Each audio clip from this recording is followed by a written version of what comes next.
Assalamualaikum warahmatullahi wabarakatuh. Hari ini saya akan berkongsi sebuah hadis yang berkaitan sedekah yang berbunyi as-sadaqah tudfi'u ghadaba ar-rabbi wa tudfa'u maitata su'i, yang bermaksud sesungguhnya sedekah itu memadamkan kemurkaan Allah Subhanahu wa taala dan menolak mati dalam keburukan.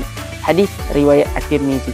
Baiklah, dengan kisah hadis yang saya kongsikan sebentar tadi, kami daripada Kelab Taha @U USAS ingin mengadakan program jelajah bakti siswa yang akan diadakan pada kali ini.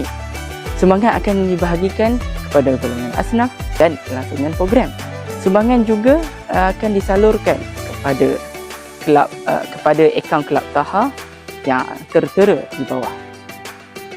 Sekian, terima kasih.